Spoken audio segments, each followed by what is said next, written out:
वाहतूक सुरक्षा सप्ताहानिमित्त कोल्हापूर शहर वाहतूक नियंत्रण शाखेच्या वतीनं आठवड्यावर विविध उपक्रम हाती घेण्यात आलेत।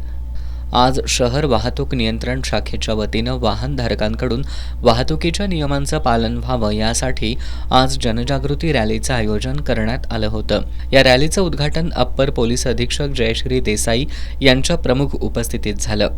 या रॅलीत Walawalkar high school, Rajaram high school, Rajarshi Shahu high school, Hanumantwadi high school, Usharaje high school, Maharashtra हायस्कूलसह विविध शाळांचे विद्यार्थी वाहतुकीचे नियम सांगणारे फलक हातात घेऊन सहभागी झाले होते।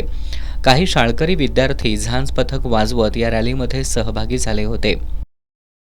आज राष्ट्रीय सुरक्षा अभियानाच्या अंतर्गत रस्त्याच्या सुरक्षिततेबाबत लोकांना वाहतुकीचे नियमांची जनजागृती करणे व रस्ते अपघाताचं प्रमाण कमी करणे यासाठी माननीय पोलीस अधीक्षक यांच्या मार्गदर्शनाखाली आपण शालेय विद्यार्थ्यांबरोबर जनजागृती करण्यासाठी ह्या रॅलीचे आयोजन केलेले आहे। यामध्ये पोलीस विभागाचे अधिकारी, ट्रॅफिक अंमलदार तसेच शाळेतील विद्यार्थी, शिक्षक यांनी सहभाग घेतलेला आहे। लोकांच्या मध्ये हेल्मेट सक्ती आणि हेल्मेटचा वापर तसेच सीट बेल्ट वापर याचा जनजागृती करून लोकांमध्ये त्याचे नियमांचे महत्त्व पटवण्यासाठी ह्या रॅलीचे आयोजन करण्यात आलेले आहे।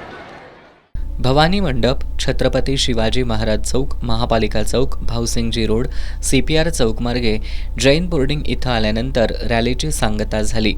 यावेळी शहर पोलीस उपअधीक्षक अजित टिके, शहर वाहतूक शाखेचे पोलीस निरीक्षक नंदकुमार मोरे, जुना राजवाडा पोलीस ठाण्याचे पोलीस निरीक्षक संजीव कुमार झाडे, शाहूपुरीचे पोलीस निरीक्षक संतोष डोके, लक्ष्मीपुरीचे पोलीस निरीक्षक SM कन्हेरकर, राजारामपुरीचे पोलीस निरीक्षक सुशांत चव्हाण, महापालिकेच्या सहाय्यक आयुक्त नेहा अकुर्डेकर, उपप्रादेशिक परिवहन अधिकारी चंद्रकांत माने, RSPचे जिल्हा समादेशक श्रीकांत मोरे यांच्यासह शहर वाहतूक शाखेचे पोलीस अधिकारी, कर्मचारी, शाळकरी विद्यार्थी उपस्थित होते।